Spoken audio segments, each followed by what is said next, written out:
Hello, everyone, and welcome to the Magic Draft Review. I am Emmeline, for people who aren't familiar or haven't seen me in a while. I am I'm gonna say former Eternal streamer and limited specialist, as well as a brewer and just general content creator for card games of all stripes. I really, really like Magic. I really like Eternal, which is an unusual spin-off that was designed by a number of Magic veterans. And I have lately really been getting into drafting Outlaws of Thunder Junction, and I'm really, really excited about jumping headfirst into Modern Horizons 3. So we're going to do a draft review of Modern Horizons 3 today. Spent about 5 or 6 days putting together a full list of all of the cards, ranking them each on a grading scale, and sort of like getting into like all of the different like sort of ups and downs of the creatures, as well as what we think is interesting about them, unusual combos and synergies, just why it is that we think it might be a good or bad card to play in draft. So since there are only 3 days towards Modern Horizons draft release, I thought we'd try to release as many of these videos as possible, get a hopefully full review out before that comes out. And yeah, we're going to talk about it and talk about some cards. And I love talking about cards. I hope you like listening to people talking about cards, because if not, you may be in the wrong place. Yeah, so we're going to be going through these pretty quickly. There's not going to be a high production value setup. As you can see, I've got the Chrome tab gallery up at the moment. And I'm probably not going to be doing a lot of editing on this, but I can say that a lot of care has been sort of put into these rankings. So at the very least, you're going to get some good analysis from this video. All right, so first things first, let's talk about our grading system and how it is that we're going to be looking at this. We're going to be looking at this from a drafting perspective, typically oriented around like when you see this card in a pack, how likely are you to pick it? An S on the scale, it's going to go from S to F, as a letter grade scale generally does. An S is a snap pick every time. This card will win most games that it's played, and you will consider splashing out of your colors for this. So an example might have been like Villainous Wealth from the previous set, where it was like a card that allowed you to play just a number of cards out of your opponent's deck for free after you paid X to do it. We like that card a lot, and that is the kind of thing where it's like, oh yeah, this is something that when you play it, it will almost always win the game. So you generally want to try and figure out a way to play it, or it's gonna like have such an influence on the board that it's just like absolutely impossible to stop unless your opponent has like just the absolute perfect answer to it. So yeah, S's are going to be snap picks. They go really well in basically every deck, and if you have to build around them at all, it's mostly just like getting the mana to actually pay for it. I mean, it's mostly going to be like there's not a lot of like combo potential or anything that is needed to make an S happen. It's something that is just going to significantly increase the win rate of your deck. An A is a card that belongs in basically all of the decks of its color, that's very likely to help you win the game, if it is not capable of outright winning the game on its own. If it has a like really good amount of synergies, or if it has some sort of like special synergy going on, it's something that works really well with the commons and uncommons of the set and has a lot of support in the format. Successfully building around it will generally result in an extremely powerful archetype. B is a card that belongs in almost all decks and provides a solid value or advantage. Like, it's something you're really happy picking and playing. It doesn't necessarily win the game, or maybe it's a little hard to build around, but when it does get built around, it's pretty likely to do something good. This is something that you're basically never going to be unhappy to pick, but it's not necessarily going to be like the thing that like is your bomb, or is your like just the thing that you're super, super excited to see. A C, this card fills the curve in your deck, and it's super serviceable. It's an okay card if you're building around it. Most draft decks will basically be composed of a lot of Cs with like one or two As or Bs. I would say that like this is just generally where a lot of cards tend to lie, and it's pretty fine down here. It's totally okay to run a lot of Cs in your deck. A D, this card is pretty bad at filling the curve in your deck, or it's only good in like one hyper-specific deck, and you actually have to like draft towards that deck. These are cards that you generally try not to take, and you cut whenever you don't absolutely need them to fill a slot or provide a synergy. So it's something that, like maybe it costs 4 and it's a 1/2, or it's like, I think there's a lot of like interesting examples, but basically it's the card that is the last card in your hand when you lose the game. you'll typically find out about D's when that happens, but hopefully we can alert you to them a little bit ahead of time. An F, these cards will always be at the bottom of the pack. They will only be playable in the most hyper-specific of circumstances. Typically, they are cards designed for like modern or any other like format that's like a little bit more constructed, or they might just be cards designed to be draft chaff in exactly that aspect. It will not win you the game if you do play it, and if it is like a really, really specific build around, like, and you put all of the pieces together, the most it's going to get you is like tiny, tiny amount of advantage. So basically, you will never play an F card. That's why it's an F card. It's a failing grade. All right, with that in mind, we're going to go straight into it. I'm going to start at the top. I think we're just going to start with white cards, and we're going to move all the way down. A few notes on like lands and stuff in this format. Like there's a lot of colorless creating lands. There's a decent amount of hybrid lands.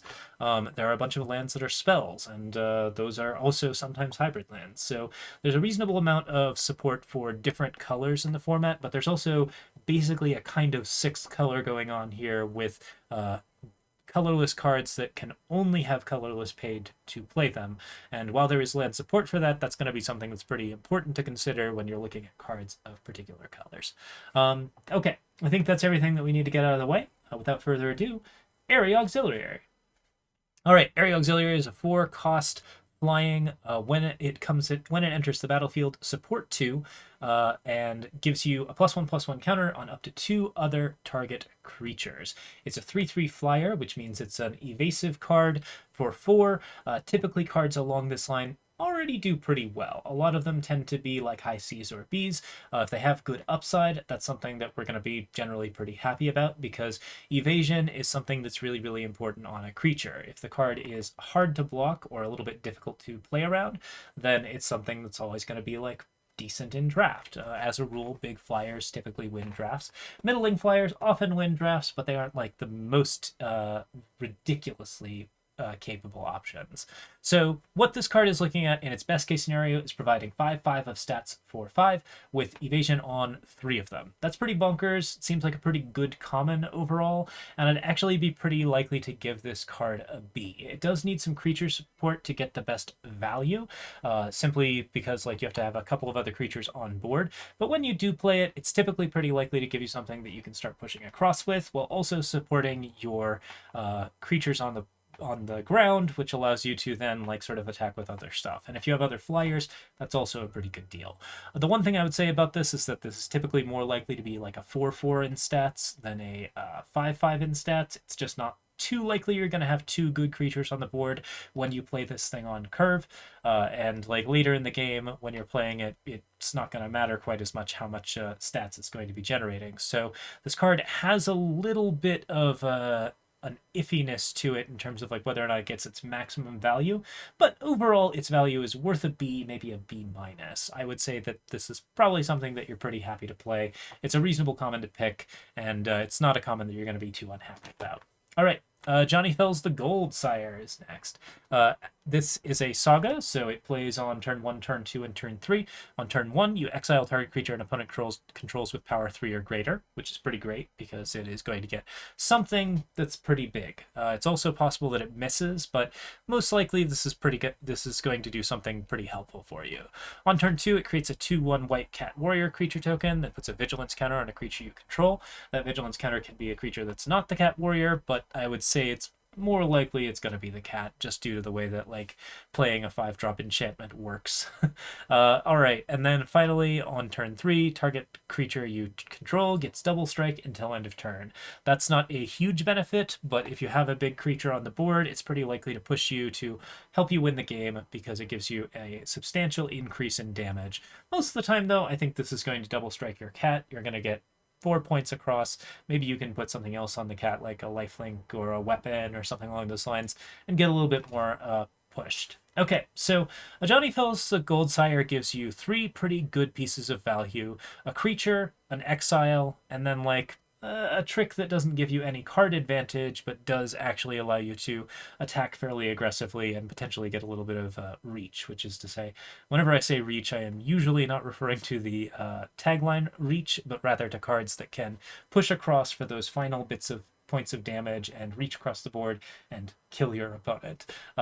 So like anything that has like some like trample or flying or evasion and stuff is going to be providing that kind of stuff.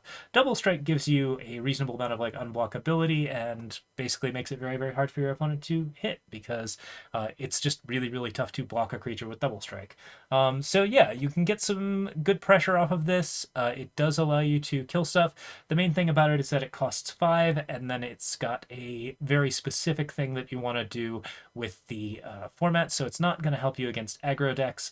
I would still give this probably a B. I would say that since this card allows you to remove a card and create a creature and then turn that creature into something that actually feels like a creature instead of just like a sort of one-off token, all of this is pretty okay. It's late in the game, so I wouldn't give it too high of a grade just because 4-5 you kind of start wanting to get into some like much better effects, but overall this is doing a lot of decent work and I'm pretty happy to give it a B. All right, Ajani Nakatl Pariah. This is a flip card. On the first side, it's 2 creatures for 2 mana. A 2-cost cat warrior that creates a 2/1 white cat warrior creature token. So a 1/2 and a 2/1 for 2, and whenever one or more cats you control die, you can exile Ajani, and that's a May ability, and then you return him to the battlefield transformed under his owner's control.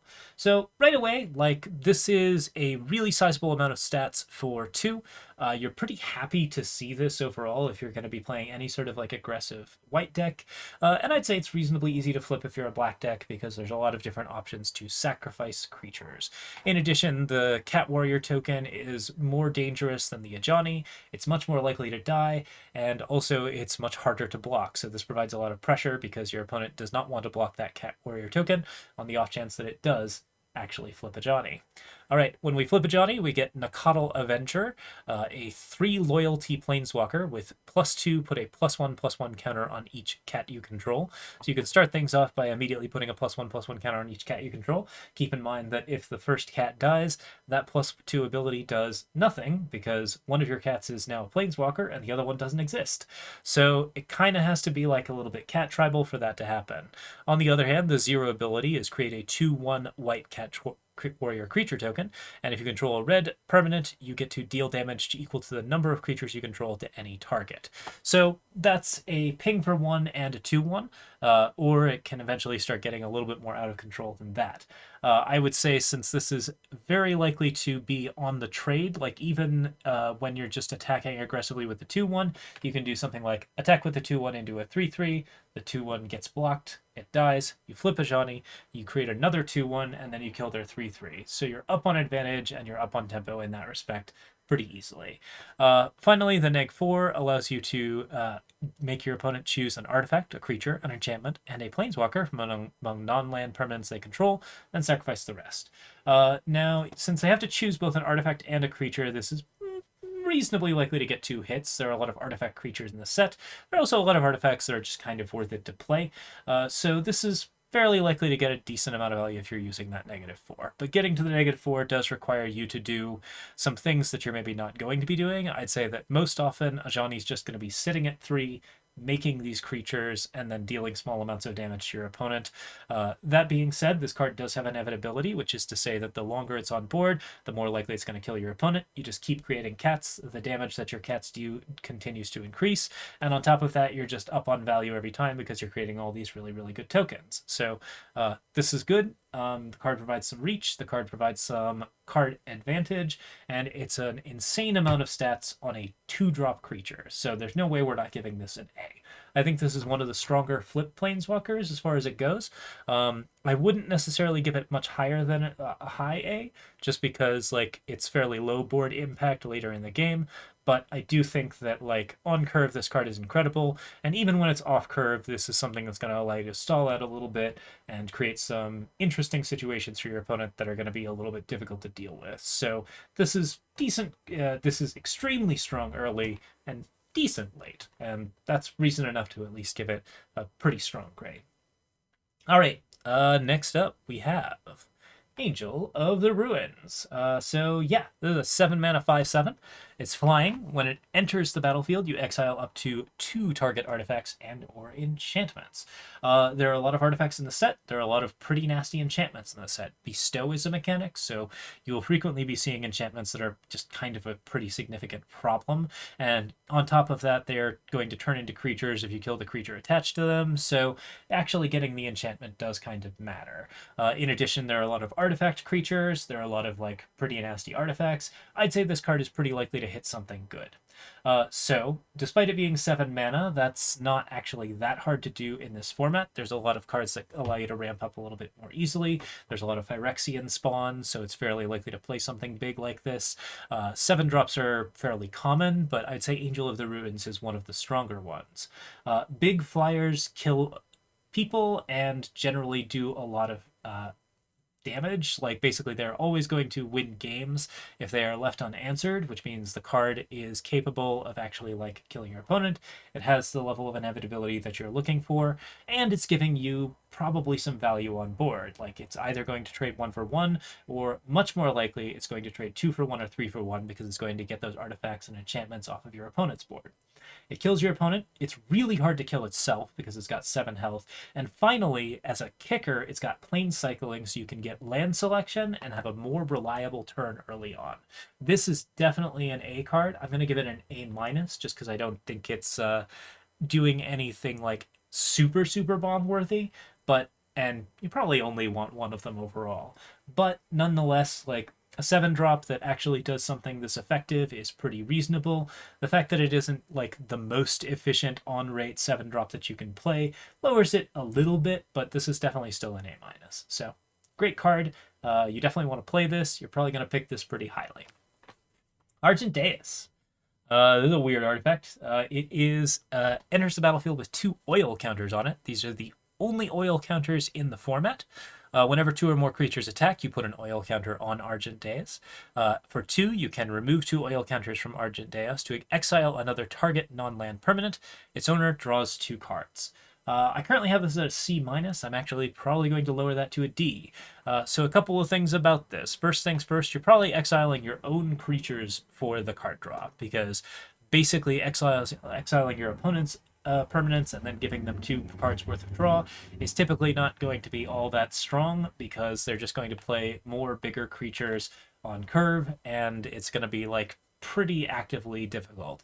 That kind of makes this a card advantage engine, because you can start exiling your own creatures. The first creature that you exile does not put you at card advantage because Argent Deus costs you a card and the creature that you lost costs you a card, but later creatures will start to do that. That being said, this thing is super hard to turn on because you have to attack aggressively to actually trigger it, which means that you're not going to be trading up all that well anyways. I would say this card is a D, D-. Like, it's very, very unlikely that it's going to be doing a lot for you. The fact that it is a pretty significant card advantage engine, if you have a lot of tokens or other like interesting things going on, could be kind of good, but it's so specific a build around, I don't think this card is going to be doing a lot. Charitable Levy is next, we hope. Aha, yes it is. Charitable Levy. This is a 2-cost. It is an enchantment. Non-creature spells cost 1 more to cast, and whenever a creature casts a non-creature spell, you put a collection counter on it. If there are 3 or more collection counters, you sack it, you draw a card, and then you search your library for a plains card, put that card onto the battlefield, tapped, and then shuffle. So for 2, you're getting 2 different cards, a plains, and then a card that helps you out in some other ways. That being said, you still have to cast quite a few non-creature spells. It does hurt your non-creature spells as well as your opponent's non-creature spells, so the main thing that would be the only way to make this one-sided would be to play almost an entirely deck of creatures. And the thing about this is that if you're playing almost entirely a deck of creatures, you're probably not playing a 2-drop enchantment because you have 2-drop creatures. You're going to have a pretty solid like curve in order to get to that kind of setup. This does have some potential mid-range upside. It helps curve to 6 or 7 drops. It's overall pretty limited in scope, and I think the card advantage is not really worth just skipping your turn 2, as well as making everything like really, really awkward in the just general mid-game, like not being able to play some of those cards. I would probably give this a D. I'd say it has like a couple of decent like options that you can play with. If you're playing like an Angel of the Ruins, then like getting to this land, which is probably going to be on around turn 6, feels pretty okay, because that is going to help you cast your 7 drops, help you cast your big Eldrazi, help you cast whatever it is you need. But overall, I'd say this is pretty limited in scope. It doesn't belong in most decks, and the fact that it provides negative tempo and the card advantage is really, really heavily delayed and can also be killed if your opponent is like really kind of keen on it, means that this card is not typically likely to see a lot of play. All right, Decree of Justice. This is an oldie but a goodie. It's a bunch of flyers. You pay XX2 white for it, and then you get a X4/4 white angel creature tokens with flying. So 6 mana for a 4/4, 8 mana for 2 4/4s. 6 is capable of killing your opponent. Like a 4/4 flyer is never like a bad creature to play, but 8 is probably the cost that you're going to be most excited about it in terms of tempo, and playing at like 10 or 12 is probably going to win you the game. So this is something where the more power you have, the more happy you are. Like the more land that you have down, you're just going to be pretty okay with that. In addition, it has a cycle, so you can potentially get rid of it if you don't think the card's going to be playable, and it fairly comfortably fits the top of the curve in that respect, as well as allowing you to just look for lands if you're not capable of playing the card. I'd say overall this is an A, just because any of the modes that you play it in, you're probably going to be at least happy with the card.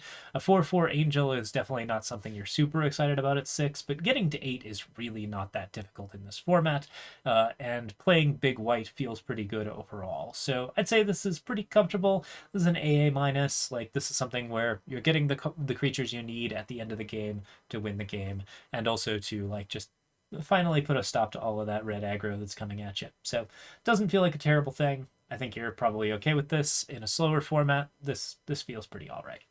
All right, Distinguished Conjurer. This is 1 and a white for a 1/2.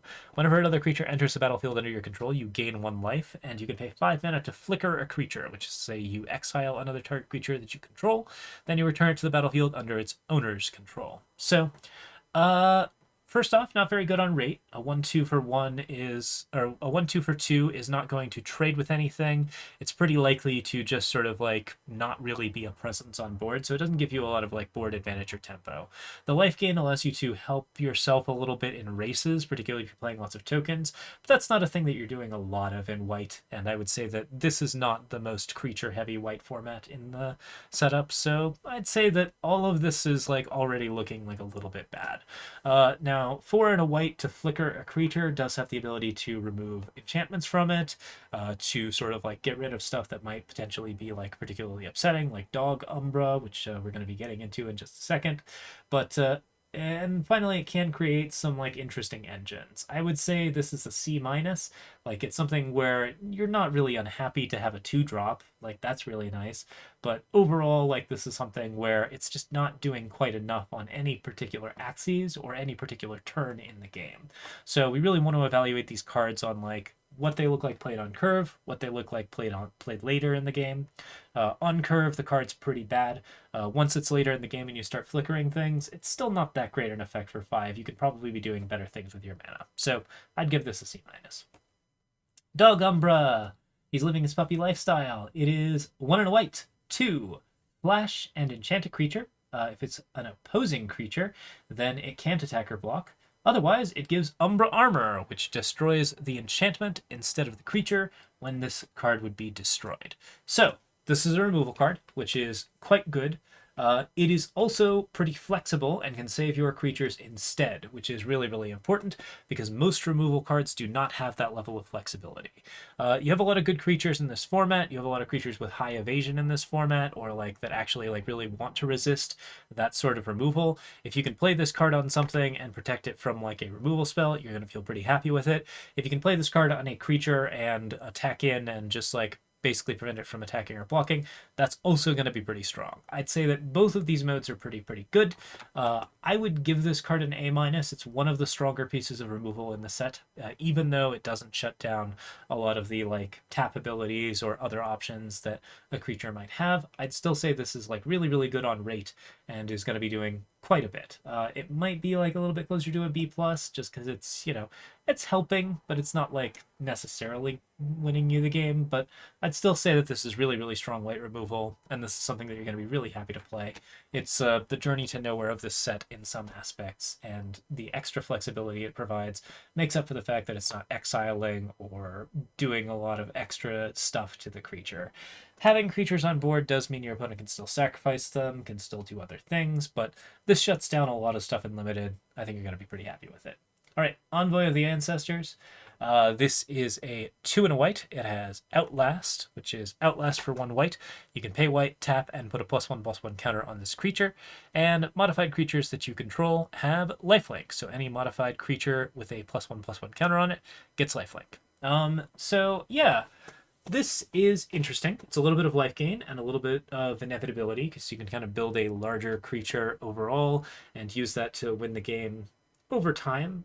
Pretty unlikely, but even then, like the fact that your other +1/+1 creatures also have lifelink means you last a lot longer into the game. So the fact that this card can build itself into a larger creature over time is really, really good, despite the fact that the card on rate is not that great. A 2/3 for 3 is not the kind of rate that you're really looking for. This isn't a lot of board presence immediately, but the fact that it is giving you lifelink, it is giving you a creature that has to be removed eventually because it's just going to keep growing, and it's giving you sort of the ability to keep alive for long enough for that creature to sort of actually do the thing that it's supposed to do, which is get really big.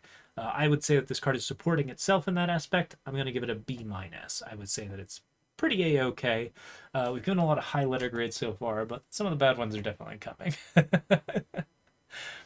Essence Reliquary. So 2 and a white, tap, return another target permanent you control, and all auras you control attached to it to their owner's hand activate only during your turn. So this card provides no card advantage. It repeats summon effects at the cost of general tempo because you have to skip your 3-drop to play it. It doesn't save you from most forms of removal, but does help you from, like, basically does prevent you from, like, getting blown out by certain combat tricks when you're the one attacking. So if you're attacking and your opponent decides to, like, block and do something like give a +2/+2 to a creature, you can bounce the creature to save it in that respect. But if your opponent's targeting your card with like a removal spell, they're just going to do it on their turn, and that's really not going to help you at all. So Essence Reliquary is pretty unlikely to have like a lot of onboard effect. It can kind of be used for pseudo vigilance, which is pretty interesting. You can attack with a creature, you can bounce it, it comes back into play untapped, so that's pretty nice. I would say this is a little tough to evaluate overall, but it's pretty likely to be a D+ or a C-. Like, this is something that is just like, yeah, I'd probably give this a D+, honestly. So it's cool that you can do the summon effects trigger multiple times. That's something that you're pretty happy to build around, but the fact that you're losing so much tempo on this to play this, and it's still possible that, you know, your creature gets removed, the combo piece doesn't actually work because the things it needs to combo with are not really being played around. Frequently you're going to be down a card playing this because your opponent can just trade with all of your other stuff and ignore the Essence Reliquary entirely. And when you're looking at a card that your opponent can ignore it entirely, it's definitely starting to trend towards D territory. So yeah, I'll give this D with a little like plus caveat on the fact that it can generate some pretty insane combos. Expel the Unworthy. This is a slowish piece of removal, but it is removal. It is 2 for a sorcery, 1 and 1 white. The kicker is 2 and 1 white, and you choose target creature with mana value 3 or less. If you kick the spell, that is, you instead choose target creature in general, you exile that creature, and then its controller gains life equal to its mana value. So, removal at 2 that kills most small things feels pretty okay. It's still removal in general. It gives other decks health, which can potentially backfire. There are a couple of decks that really, really want to gain life, most of them in black. But I would say that that's not enough to really be too concerned. The most important thing about this card is that it solves a problem, and it solves the problem reasonably efficiently. It's going to deal with aggro cards at an efficient rate when you need to deal with aggro cards. It's going to deal with large creatures at a fairly efficient rate when you need to deal with large creatures. And it fully exiles that creature, so you're not going to have to deal with it again. You're not going to trigger any like Enter's Graveyard effects. You're not going to have to deal with any recursion. That card is gone forever. So overall, I'd give this like a B, B plus. I think that it is solid removal. It's common value. You're going to be seeing a lot of it. You're going to be pretty happy to see it every time that you see it. You're never going to be too sad to pick this card, but it does cost a little bit much for what it's doing, both in terms of the life gained by your enemy and the mana that you're investing in it. Overall, though, seems pretty reasonable. All right, Flare of Fortitude. This is a 2 white. Sacrifice a non-token white creature rather than pay this spell's mana cost. Until the end of turn, your life total can't change. Permanents you control gain hexproof and indestructible. There are 5 flares in the format. All of them involve this sacrifice a non-token creature in order to do a thing. The fact that you can play instant speed tricks 4-0 is generally really strong. This makes it a pretty horrendous combat trick on a full board because you can just attack with a bunch of different stuff, get all of the trades set up, sacrifice a creature for Flare of Fortitude, or even just pay the 2 white, which is much better if you have the 2 white available, and then completely blow out your opponent because all of your stuff is now indestructible, and it's just very hard to do it. You can also, save a very important creature at 0 without too much issue. You'll go down in card advantage when you do it, but if the creature is your most important bomb, that's going to be really exciting. And in addition, this is a thing where it's like, oh yeah, I'm just going to play this really important, ridiculous bomb on 4. I have no mana left, so my opponent is feeling fine casting one of their biggest removal spells at it immediately, and I just sack a creature and the bomb stays on board, and then it kills my opponent in the next couple of turns. So yeah, this is really solid. I'm going to give this a B. The fact that it incurs negative card advantage when you're sacrificing the creature is not all that great, but this is still really strong card and a great rare overall. Can save you from a lot of different blowouts, can save you from wrath effects, can save you from good removal, and it's just a solid-ish combat trick, so nothing wrong with that. All right. Next up is Glyph Elemental. All the strong cards are really early on, aren't they? 4/4 Vigilance for... Oh, no. Hang on a sec. Glyph Elemental is a 2/2. I'm looking at the Guardian of Forgotten notes. All right. 2 cost 2/2. Bestow for 2. Which I think I did misread this the first time I gave this card a value. So yeah, if you cast it as an aura, it can enchant the creature, and then when the creature dies, it becomes a creature again, so you still get your 2/2 back. All right, landfall. Whenever a land enters the battlefield under your control, you put a +1/+1 counter on this. Enchanted creature gets a +1/+1 for each +1/+1 counter on Glyph Elemental. So if you put this on a 2/2 bear, then the 2/2 bear will grow. When the 2/2 bear dies, all of the extra bonuses will be on your Glyph Elemental. So if you have a 6/6 bear, you'll have a 6/6 Glyph Elemental. So right away, it's not 2 for 1ing you. It's giving you a huge creature on very good rate. And the landfall is like a really easy thing to trigger. You're not actually investing anything extra in it. You're just playing lands. So you're getting that like inevitability that you want while also getting some reasonable card advantage in some aspects. I'd say overall, this card is really likely to trade twice with 2 different creatures. It's a great bear. I think I'm going to give this an A-. I think it is strong enough and probably one of the best uncommons in the set. It's just absolutely insanely aggressive. It's really nasty to play on other creatures.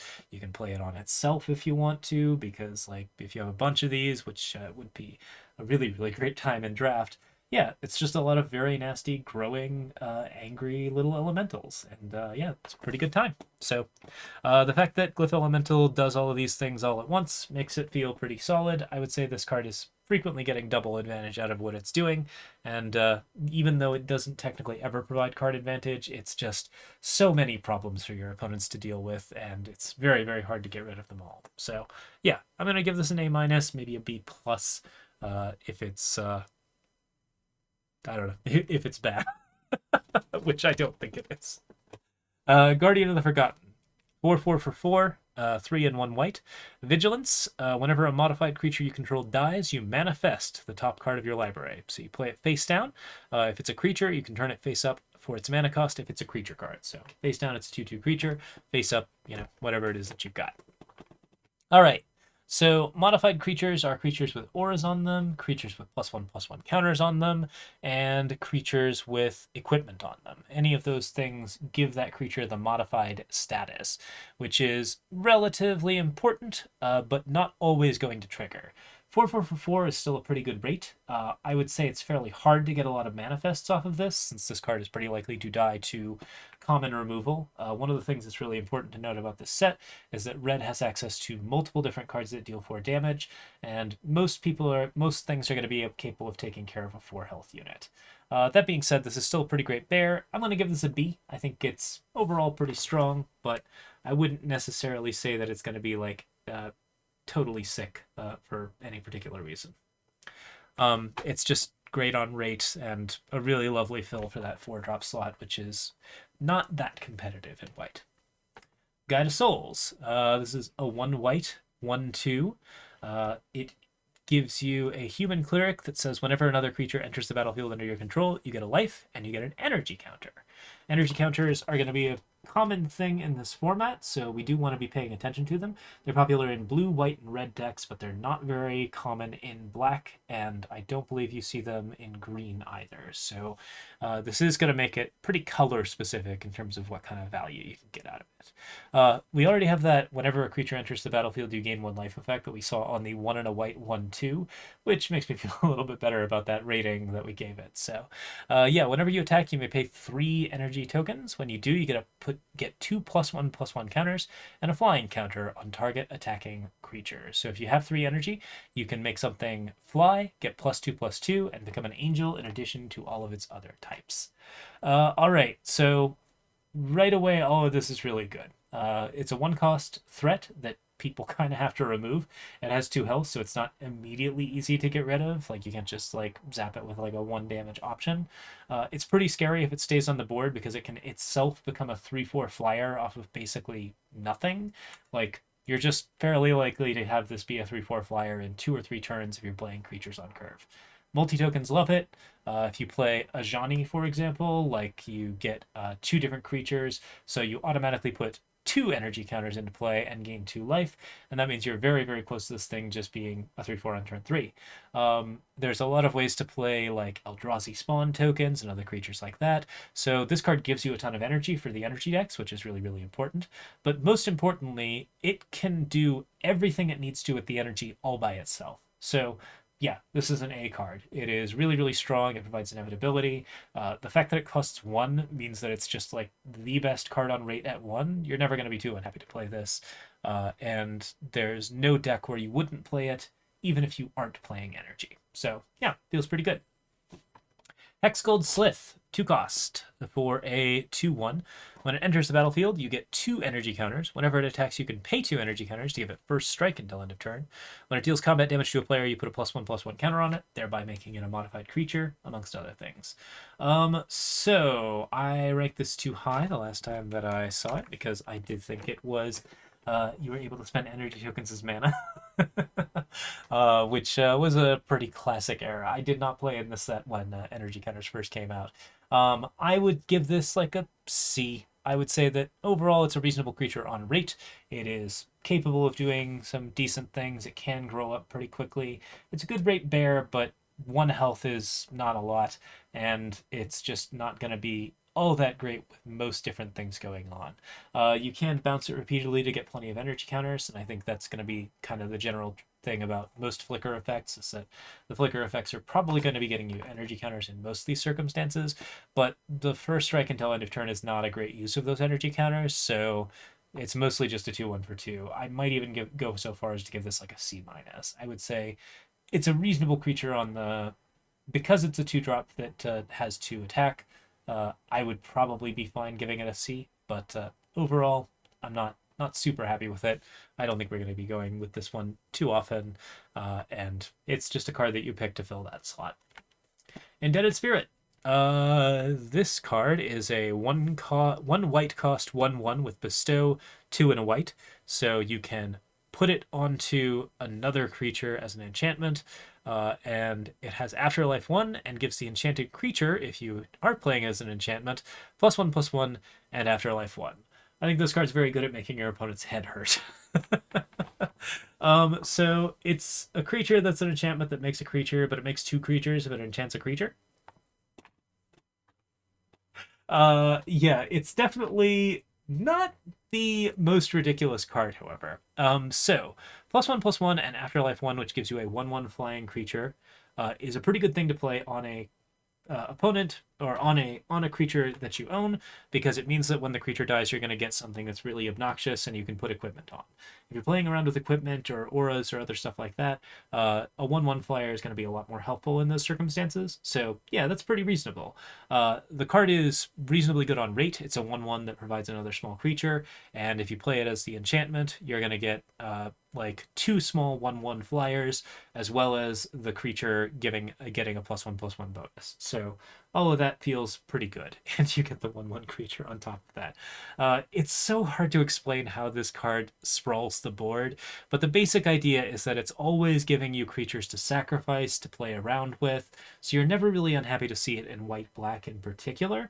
You just get so many different things that can happen as a result of like that Afterlife 1 effect. Obviously, if it gets removed by something that doesn't kill it, then it's a little bit worse, but overall, this is pretty strong on rate. It's doing most of the things that you want it to do. I would give this, I'm gonna say a B plus. I think it's reasonably excellent, and it's just a really, really strong bit. So yeah, we're starting with a strong color as far as things go, or at least so far. um, Maybe it's a B, just a regular B. Yeah, I think this is still not. It's not doing as many insane things as a 1/1 as other things, so I might give it a slightly worse value. But overall, yeah, kind of great stuff. All right, Inspired Inventor. Two and a white. When it enters the battlefield, you choose one. Either you get 3 energy counters, so caffeine monster mode. You can put a +1/+1 counter on target creature. That can be Inspired Inventor. Or you can create a 1/1 colorless servo artifact creature token. So what colors are you in? Are you in white, blue, red? Because then you want 3 energy counters. That's a pretty good rate on a 2/2. You don't really feel too bad about that. You can't spend the energy that fast, but energy decks will still gobble this up. So you're kind of okay with that. I would say the rate on that is middling. Uh, if you're playing it in just anything and you don't want energy counters at all, you can just make a 3/3. 3/3 is a good creature. It's not a bad creature on rate. It's certainly always going to be a C. And then finally, when you play a 2/2 with a 1/1 colorless servo artifact creature token, well, then you must be in black because you're making something to sacrifice, you're making artifacts for affinity, you are basically helping yourself out in different ways, but you're spreading those stats around to get like a little bit of extra stuff.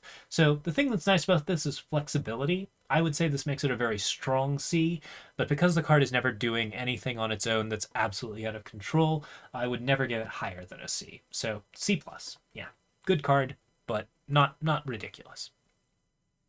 Jolted Awake. All right. Choose up to one target artifact or creature card in your graveyard. You get 2 energy counters. Then you may pay that amount of energy equal. Pay an amount of energy equal to that card's mana value. If you do, you return it from your graveyard to the battlefield. Okay, so this is 1 white to get 2 energy counters, and then you can bounce back a 2 cost or less card. Potentially more if you have a lot of energy. So, for example, you just played that little caffeine monster. So, at the very best, this card is only getting you back a creature from your graveyard. Maybe it's a good creature, but you have to spend a lot of energy for it to be a really, really good creature. So you need something pretty specifically low cost and also worth paying energy for to really justify playing this card overall. I would say energy decks will be reasonably happy with it, but if you're not in energy, it's a pretty bad resurrection effect. You could potentially get a little bit more advantage out of it from other things, but I would say that mostly I don't think you'll want to play this card all that often. It's only if you're like really, really low on creatures and you need ways to get extra creatures back, or if you're like trying to get very good synergy with a particular artifact or creature that you know you're gonna know is gonna get removed constantly, and you need to keep removing. I'd say it's probably a waste of the energy counters. This card is a D plus, so yeah, not particularly strong on this one. If you're using it to get back just the Guide of Souls, though, then it's really, really strong, right? Because you're getting an energy every turn, every time you play it. So there are worlds where this card kind of exists and is happy, but I would say it's not strong enough to be a C by any means. All right, Mandibular Kite. This is a 1 white living weapon. It's a 1/1 flyer for 1. It has, it's an evasion equipment, which is not too bad. It's a living weapon, so it is a 1/1 flyer for 1, and then you can equip it for 4 mana, 3 and a white specifically. Evasion equipment is pretty bonkers in draft. This is still not amazing on turn 1, because a +1/+1 flyer or a single 1/1 flyer is not going to be the highest influence in the game. But the fact that you can use this to basically turn every other big creature that you're going to be playing into an evasive creature gives you a way to win the game late that I think is pretty reasonable. So play a small creature on rate, perfectly fine. Continue to win the game late, also really good. I'd give this card a B+. I think it's good. I think it's going to be worth a lot of value. I think white just has like a lot of very strong commons and uncommons in this set, and Mandibular Kite is one that works with, I think, larger archetypes as opposed to like creature archetypes, but I would say it's nonetheless something that you're really happy to see, and that is always going to be something your opponent has to pay attention to, which is definitely not bad for a 1-cost equipment. Metastatic Evangel. This is a 2-cost 3/1. Whenever another non-token creature enters the battlefield under your control, you get to proliferate. So you can double up on any number of counters. That includes energy counters, +1/+1 counters, oil counters, basically anything that you can think of. You can get yourself another one of those. I did say double up, but just one additional for any number of permanents and or players. So yeah, 3/1 for 2 is good rate. This is a reasonably fast and aggressive option. It's got that great proliferate. It's pretty easy to trigger because basically all you have to do is create another creature. A lot of creatures are actually going to have like +1/+1 counters on them to start with because modified creatures are just kind of a thing. I don't believe that this triggers on those creatures when they come into play, because I think they don't have the +1/+1 counter until after their ability triggers, and this one triggers first. But overall, this card is still strong enough in its slot, like it's just a really, really good 2-drop. I'd give it a B or a B-. I think it's reasonably good. All right, Moster the Departed is next up. All right. So, this one is a 2 and a white enchantment. When it enters the battlefield, you create a 1/1 spirit creature token with flying. At the beginning of your end step, if a creature died this turn, you populate. You create a token that's a copy of a creature token that you control. So, this is an enchantment that creates a 1/1 spirit creature token. If any other creature dies, then you get another 1/1 spirit creature token.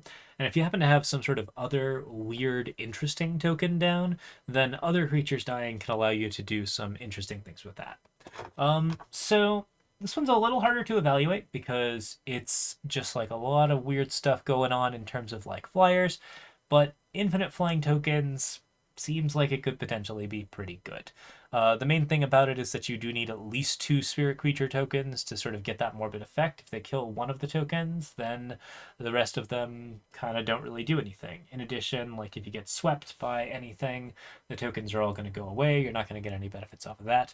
But this is still something that can potentially trigger off of like Eldrazi spawns sacrificing themselves, or any other thing where you're just like paying for these like little 1-cost 0/1s that sacrifice themselves, or any of those like sort of effects can give you extra tokens.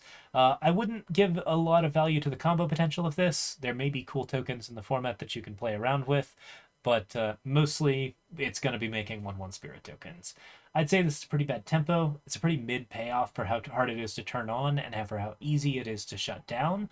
So I'd only give this a C. I don't think it's much better than that. Yeah, just not that great a card, but it's potentially okay under a lot of circumstances, and it can get a little out of control. So it's actually a C-. I don't think we even go higher than that, because like it's just not very good on rate unless it's doing the thing that it's doing. So yeah. All right, Nyxborn Unicorn. 1/2 for a 2/2. Has Mentor, so whenever it attacks, put a +1/+1 counter on target attacking creature with lesser power.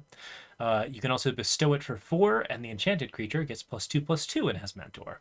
So, There are a lot of 1 power white commons, so even if you're playing this on 2, uh, you're going to be reasonably happy with this, just because it's fairly likely to actually activate on some other options. Like you can potentially get a +1/+1 counter on a different attacking creature, get a little bit more aggressive, play a kind of aggressive deck. It's a 2/2 bear, which is just like most decks need 3 to 4 of these cards at least, probably 5 to 6. If you're playing any sort of aggressive tempo, you want a 2/2 bear with an upside. That's just going to be a thing. The upside is that you can play it as an enchantment, which is also really good, gives you decent value, allows you to give mentor to like much bigger things and mentor much smaller things for additional benefits as well. This card is never bad on tempo. The bestow gives it some potential like extra value in some really good ways. It's really flexible in terms of what it can do on both 2 and 4, and aggressive white definitely seems like a deck that you can play. So I'd give this a B. I think it's great. It's not amazing late, but that's the only thing that's like keeping it from being, much, much better on like the grading scale. So yeah, overall, I think we're doing fine. All right, next up is Ocelot Pride. It's a 1/1 that makes more 1/1s. First strike lifelink, Ascend, which says if you control 10 or more permanents, you get the city's blessing for the rest of the game. There's a lot of like weird mechanics in this set that were from other sets. I think there's no new mechanics, and it's just set ones from older sets. I never played with City's Blessing, but this is the only City's Blessing card, so that's something. All right, so at the beginning of your end step, if you gain life this turn, create a 1/1 white cat creature token, which is what helps you get that City's Blessing. Then if you have the City's Blessing, for each token you control that enters the battlefield this turn, you create another token that's a copy of it.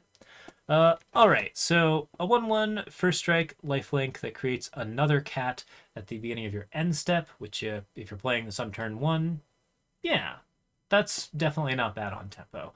It's 2/2 worth of creatures, and then you're going to be creating more and more creatures for sacrifice options later on, which really helps you out if you're a black deck, or if you're trying to go like pretty wide and do some like battle cry shenanigans with like red or other colors. So yeah, early this feels pretty good. Late, it only feels good if you're in like sacrifice formats, but it's still giving you a decent amount of chump blockers, and the fact that it's end step means it's fairly likely to get at least one extra token for 1. So yeah, early to late, this is a pretty good 1-drop. I couldn't give this much higher than a B+. Like, I think it is not going to win the game under most circumstances, but the amount of tokens that it creates is potentially pretty absurd, and there's a lot of ways that you can kind of turn that into something else and feel pretty good about it. Great mythic, definitely worth playing. Really, really good on its particular turn, but definitely not the most amazing thing that you can play. I mean, yeah, still definitely a B+. Orm's Chant, 1 white with kicker 1 white. Target player can't cast spells this turn. If the spell was kicked, creatures can attack this turn. Let's actually move down to the one that's a little bit more readable. All right, Orm's Chant. So yeah, target player can't cast spells. If the spell was kicked, creatures can't attack. So this is potentially a way to make your opponent mostly skip a turn, except they still get a draw. So if you pay 2 to do this effect, then your opponent skips a turn but not a draw, and you're at -1 card advantage. The only reason you would want to play this is if you are a really, really aggressive deck, and you know that their next turn is going to be a really, really good one. I would say overall, this card almost never does the thing it most needs to do. Your opponent always gets to continue to play their own creatures.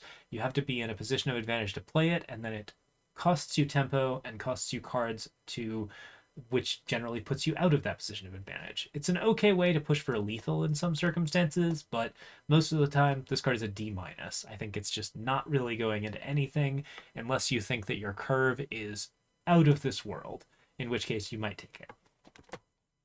All right, Pearl Ear Imperial Advisor is next. I got 2 of these in my pre-release packs, actually. I got both the one that's got the fancy art, and I got the other one, so... Yeah, this is a 3/4 lifelink. Enchantment spells you cast have affinity for auras. Whenever you cast an aura spell that targets a modified permanent you control, you draw a card. So this card very specifically supports auras, which is actually why I didn't play it despite getting 2 of it, because I had almost none of those. It's a 3-cost 3/4 lifelink. That's a really, really good stat line. You definitely don't feel bad about that. The rest of this text kind of matters because there's a lot of bestows. It works with the dog and with a bunch of other stuff, so you get some potential affinity on that. But it does make it it's mostly about like getting extra enchantment stuff, and that's a little bit trickier. I would say that neither of these other two pieces of text to be on 3/4 lifelink are that important in evaluating the general rate of this card. That being said, 3/4 lifelink for 3 is a great rate, and two different pieces of upside, no matter how specific they might be, is really, really solid. This can be a card draw engine. It can make your auras that are absolutely absurd play a lot faster. Both of those things are potentially okay, and on top of that, the card fills its own slot really, really well. This is an A-. Great card. All right. Next up is Felia, Exuberant Shepherd. So many good boys in this. All right, all right. Bear with Flash. 2 cost for a 2/2 with Flash. Whenever Felia Exuberant Shepherd attacks, you exile up to one other target non-land permanent. That can be your permanent or theirs. At the beginning of the next step, you return that card to the battlefield under its owner's control. If it entered under your control, Felia grows up and becomes a +1/+1 bonus. So, can be a 3/3. Not too bad, not too bad. All right, so yeah, some things that are happening here. Number 1. First things first, this is already a pretty good card on rate. It's got Flash, which is even better because you can play it at the end of turn, avoid removal, and just get like sort of things going really, really quickly. That makes it fairly likely to live to turn 3 and actually activate its effect at least once, which is awesome.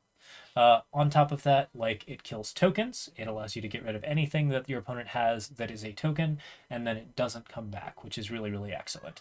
It messes with auras and other equipment, or just auras in general, well, by getting rid of the unit that the aura is attached to. That means that the card functions as pseudo removal in a lot of ways, but most of the time you're just playing this as a 2/2 dog and you're going nuts with it. And sometimes it grows up really, really fast, and sometimes it like turns one of your other attacking creatures into a blocker. The potential for tricks, the amount of flexibility this card provides is really, really solid. This is an A-. It's a great card. All right, Proud Pack Rhino is next. 2 and a white. When Proud Pack Rhino enters the battlefield, choose 1. Put a shield counter on target permanent. If it would be dealt damage or destroyed, you remove a shield counter from it instead. Or you proliferate. Choose any number of permanents and or players, then give each other another counter of each kind that was already there. Okay, so some things to note about this. Shield counter, I believe, does modify the creature, so that's a kind of important note. It also just generally makes it much, much harder to get. It makes this very likely to get 2-for-1 value. Like your opponent has to kill the thing twice. Potentially, that's going to be like a good trade or something along those lines. So yeah, this is a 3/3 with a shield counter most of the time. That's definitely a pretty good creature on rate, and you're never too unhappy about it.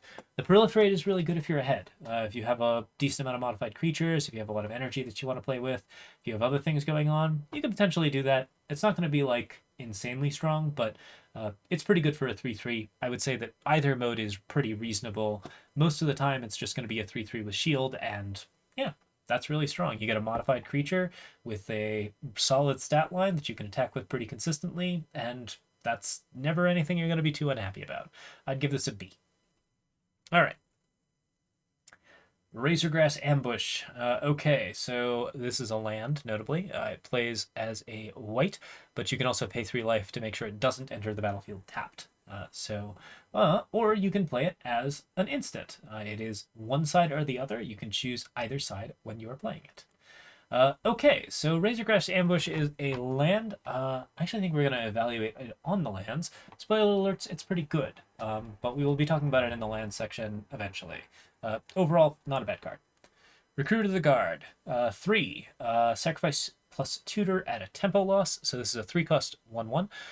When Recruiter of the Guard enters the battlefield, you get to search your library for a creature card with toughness 2 or less, reveal it, put it into your hand, and then shuffle. Toughness 2 or less is a very specific requirement.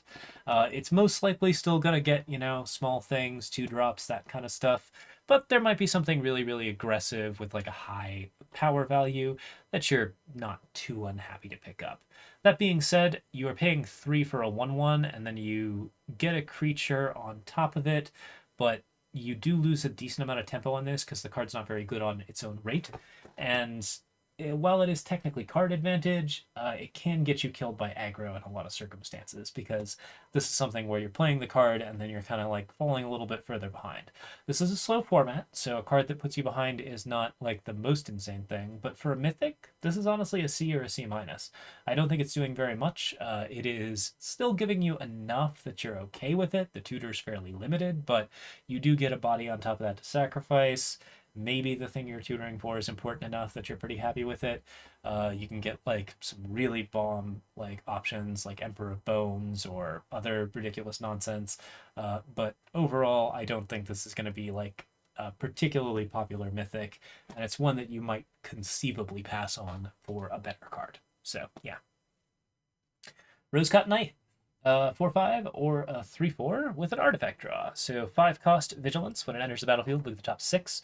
You can reveal an artifact or enchantment from among them, put it into your hand, put the rest on the bottom of your library in a random order. If you didn't put a card into your hand this way, you put a +1/+1 counter on Rose-Cut Knight.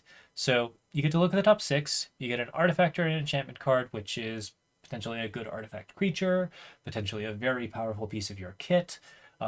Getting top 6 means you're not guaranteed to hit the thing, but yeah, you don't feel too bad about that. And then if you don't get anything, you at least get a 4/5 Vigilance, which is a good card on rate. Either mode of this is fine. Neither mode of this is absolutely insane. It's really good with enchantment removal, like a Johnny Fells. If you are playing that 5-cost card that exiles creatures, this is a really good way to get into that while also playing a creature on your own turn. Drawing a card is really, really nice if you can get it, and you certainly don't mind getting up on that extra advantage. That being said, at 5, this is pretty low on rate. It kind of needs to be in more controlling decks. I would only give this a C. I don't think it is pushing the board state enough for what it is doing. So it's most likely not going to be very good when you're playing it as a creature, and the draw is pretty limited. So yeah, not amazing. 7's Reclamation. 2 and white. Return target permanent with mana value 3 or less from your graveyard to the battlefield. This spell was cast from the graveyard. You get to copy this spell, and then you get to choose new targets for the copy. It's 3, and then the flashback is 4 and a white, so you can cast it twice. Someone shut this dog up, please. Maybe... if someone can, like, get rid of this dog. Nope, sorry, it came back from the dead and it ate my angel. Yeah, I don't know. This card's ridiculous. Like, basically it is... You can get cards like your ridiculous Dog Umbra. You can get all sorts of really strong white cards. It's really good tempo because you actually get the card to the battlefield, and it's really good value because you get to do it twice. It triggers summon effects, of which white we already know has some pretty solid ones, and it is still like pretty ridiculous for a lot of other reasons. I'd say overall this card can do just an absolutely insane amount of stuff. It needs the right creatures to focus, but as far as the right creatures go, white as a color has no shortage of them. So yeah, I'm going to give this card an A. Solstice Zealot. Modest energy bonus, allowing for some ramp. It's a 3-cost 2/3. When it enters the battlefield, you get 2 energy. Oh, what am I saying? 3-cost 2/3. When it enters the battlefield, you get 2 energy, and you pay an energy to tap target creature. So you have to tap the creature to tap the target creature, which makes this kind of a bad Sterling Keykeeper. It costs a little bit more. It's fairly expensive to do the tap effect, so you can't stall the board in the same way that you normally could. But this does allow you to do some really interesting combat tricks, open up good attacks, make sure that like the 1/6/6 bomb that your opponent is playing is not the thing that's absolutely going to be the stall on your board that prevents your aggro deck from winning. So yeah, that's not a terrible use of energy, and 2 energy on top of the body is definitely not a terrible bonus. That being said, tap a target creature only twice on a 2/3 for 3 is still not good enough that I'm going to say it's more than like a C. I think it's fine, but I don't think it's doing anything like ridiculously insane. So, yeah. All right. Static Prison is next up. So, we got 1 and a white. This is a enchantment. When it enters the battlefield, you exile target non-land permanent opponent controls until Static Prison leaves the battlefield. So it's effectively a Journey to Nowhere. It's any non-land permanent, which is pretty good, and you get 2 energy tokens. But because this is a 1 white cost creature, you have to do something a little bit extra. You have to pay an energy to sacrifice Static Prison unless you pay the energy. So yeah, this is something where if you have some energy synergies, you might be able to get some value out of this, but you really want to spend energy elsewhere if you can, because that can be turned into some really solid advantages. If you have good ways to produce energy, but not good ways to spend energy, this becomes a lot more interesting consideration for removal. I would call it a journey to somewhere eventually.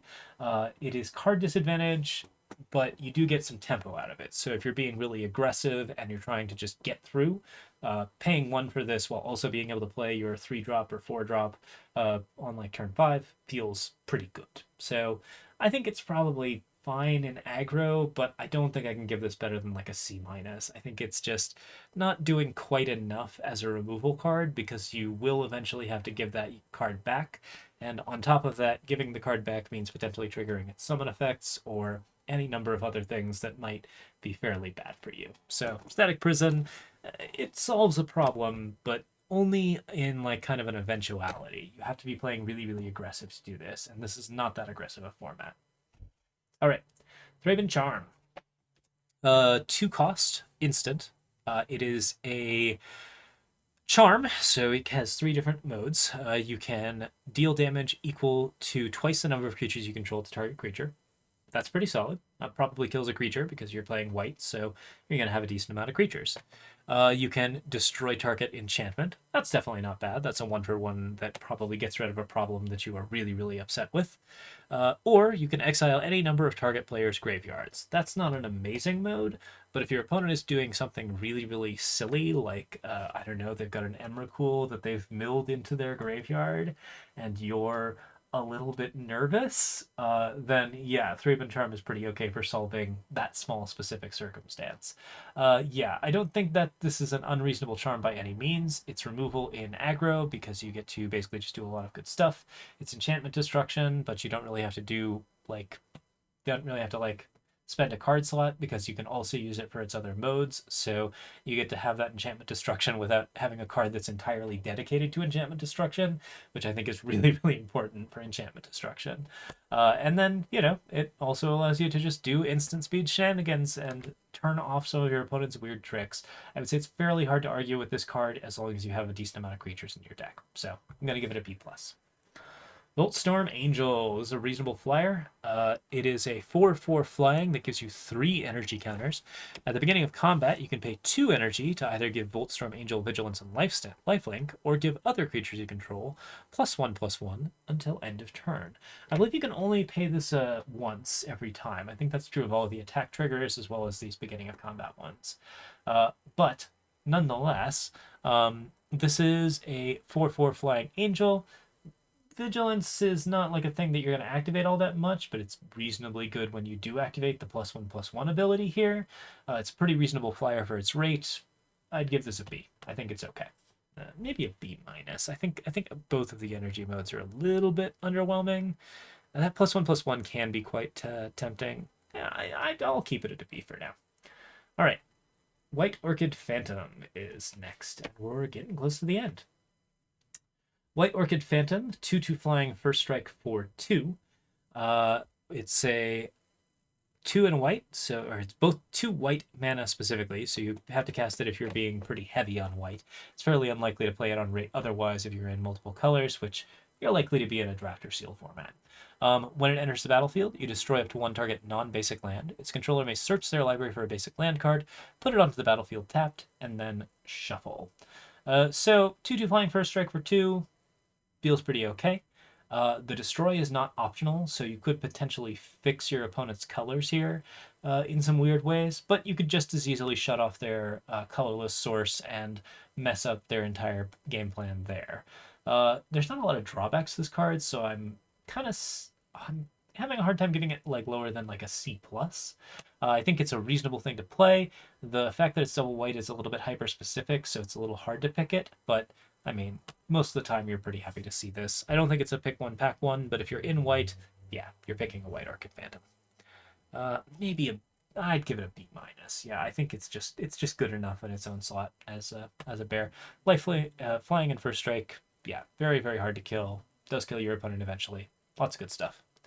All right, Wing It. 1 and a white. Target creature gets +2/+2 until end of turn. Put a flying counter on it, and you get to scry. You scry 1, so this is something that could potentially like fix your lands in some weird ways. Yeah, so permanent flying on a creature because you get the flying counter. Plus it's a +2/+2, so you can get a combat trick out of it, which means that it typically takes a 2/2 bear, trades it with another 2/2 bear, and then you now have a flying bear. There's not a lot of drawbacks to this card. I'd give it a B- as well. I think this is really, really solid as far as like a good instant speed combat trick goes. All right, Witch Enchanter. Land cards. Yeah, so this is a land card. There's another thing. We'll cover this in the other format. It's going to get a B. It's a great card. All right, Wrath of the Skies. This is a selective Wrath card. You get to keep some energy tokens for later if you want. So it's X white white. You get X energy counters, and then you may pay any amount of energy counters to destroy each artifact, creature, and enchantment with mana value less than or equal to the amount of energy paid this way. So basically, it's a Wrath effect that targets low-end stuff and allows you to basically just like zap potentially the entire board. If you pay 7 for this, you can kill everything 5 and below. Pay 9 for this, you can kill everything 7 and below. If you have some amount of ramp, you're going to feel pretty happy about this. Wrath effects are typically pretty strong in draft formats because you can underplay your creatures to sort of like if you know that if you have the card in your hand, and then when your opponent overplays the board, you can then wrath the board and become really, really ahead on card advantage, as well as just like kind of spiral out of control in that respect. The fact that you can play this and potentially keep some energy tokens for later if you want means that it's pretty good on that front. And if you're playing large creatures of your own, you can use this to like kill a couple of 3-drops, keep 2 energy for later. You're never going to feel too unhappy about that. I would give this card A-.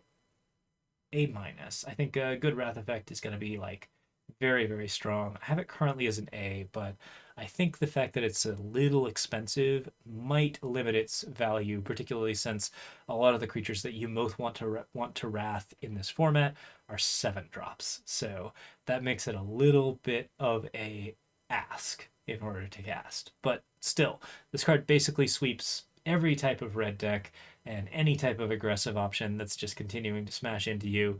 This is going to be like a really, really nasty bomb to play against them, so you're never going to feel too unhappy about this. All right, that should be the end of our draft cards for white. So, initial thoughts on the white format. I gave a lot of these cards very high ratings, which I actually did not realize. I think most of white's stuff is very good. There are not too many white cards that you're really, really unhappy to play. I think it's a very, very strong color in this format, and there's a lot of really interesting aggressive options that are also not too hard to play, don't have a lot of like synergies or complications that you need to be aware of. It's got a very strong set of mythics, including those planeswalkers. It's got some really good 1-drops. It's got some really good early stuff. White is the most aggressive of the colors at the moment.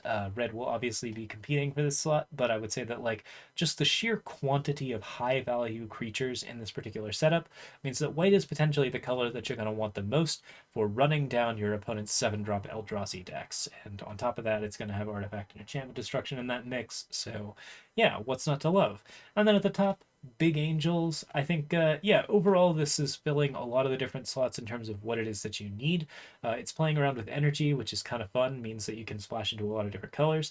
It has a reasonable amount of synergy with black for sacrifice stuff. It is good at doing big creatures, so green's happy to play with it. I'd say overall, white is a really well-supported color in this format, and the amount of high-quality cards here means that it's going to be a hotly contested color in terms of building stuff out. So that's my thoughts on the white deck, and I think I'll get into recording the rest of these pretty quickly, but for now we're going to take a short break. So yeah, that's the end of our video. Thanks so much for watching. If you're interested in seeing the other ones, they'll be up on YouTube hopefully very shortly. See y'all next time, and I believe next up we are doing blue. So cheers for that. See ya!